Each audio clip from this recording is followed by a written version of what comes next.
ഫഹദ് ഫാസിൽ തൻ്റെ 41-ാം വയസ്സിൽ താനൊരു ക്ലിനിക്കലി ഡയഗ്നൈസ്ഡ് ADHD രോഗിയാണ് എന്ന് പറയുന്നു. ഈ രോഗം മാറാനുള്ള സാധ്യത തനിക്കില്ലെന്നും കുട്ടിക്കാലത്ത് തന്നെ ഈ രോഗം മനസ്സിലാക്കാൻ കഴിഞ്ഞാൽ മികച്ച ചികിത്സയിലൂടെ ഈ രോഗം മാറ്റാൻ കഴിയുമെന്നും ഫഹദ് ചൂണ്ടിക്കാട്ടുന്നു. പല പ്രാവശ്യം ADHD എന്ന് കേട്ടിട്ടുണ്ടെങ്കിലും പലർക്കും ഈ രോഗാവസ്ഥയെക്കുറിച്ച് കൃത്യമായ ധാരണയില്ല.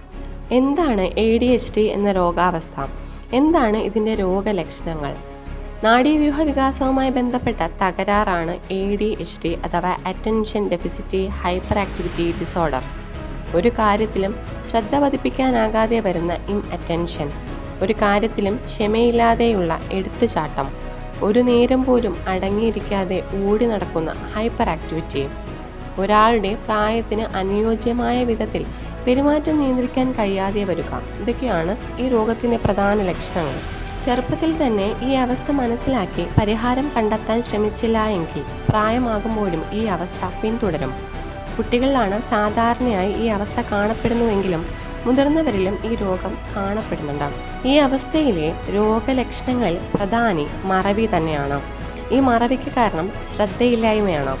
എടുത്തുചാടി തീരുമാനങ്ങൾ എടുക്കുക, ഒരാൾ സംസാരിക്കുമ്പോൾ അതിൽ ശ്രദ്ധ കേന്ദ്രീകരിക്കാൻ കഴിയാതെ വരിക, മറ്റുള്ളവർ സംസാരിച്ചു കൊണ്ടിരിക്കുമ്പോൾ അതിൽ ക്ഷമയില്ലാത്തത് മൂലം ഇടയിൽ കയറി സംസാരിക്കുക, അലസമായ മനസ്സ് തുടങ്ങിയ തലച്ചോറിൻ്റെ ഡിഫോൾട്ട് മോഡ് നെറ്റ്വർക്കിൻ്റെ അമിത പ്രവർത്തനം മൂലം തലച്ചോർ അറിയാതെ തന്നെ പകൽക്കിനാവിലേക്ക് നയിക്കുക, ഇതൊക്കെയാണ് മറ്റു ലക്ഷണങ്ങൾ. ന്യൂറോളജിക്കൽ പ്രശ്നങ്ങൾ, മാസം തികയാതെയുള്ള ജനനം, ജനിതക ഘടകങ്ങൾ, കുടുംബ പാരമ്പര്യം, മസ്തിഷ്കത്തിലേൽക്കുന്ന പരിക്ക് എന്നിവയാണ് ADHD അവസ്ഥയുടെ പ്രധാന കാരണങ്ങൾ.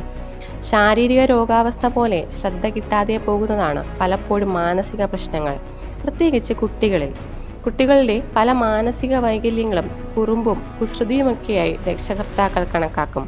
പക്ഷേ ഇതിനെ മനസ്സിലാക്കി വേണ്ട ചികിത്സ നൽകിയില്ല എങ്കിൽ ആ കുട്ടി മുതിർന്നു കഴിയുമ്പോഴും ഈ പ്രശ്നങ്ങൾ പിന്തുടരുകയും ജീവിതാവസാനം വരെ ഇതുകൊണ്ടുള്ള ബുദ്ധിമുട്ടുകൾ ഉണ്ടാവുകയും ചെയ്യും. ശാരീരിക പ്രശ്നങ്ങൾക്ക് പ്രാധാന്യം നൽകുന്നത് പോലെ തന്നെ മാനസിക പ്രശ്നങ്ങൾക്കും പ്രാധാന്യം നൽകേണ്ടതുണ്ട്.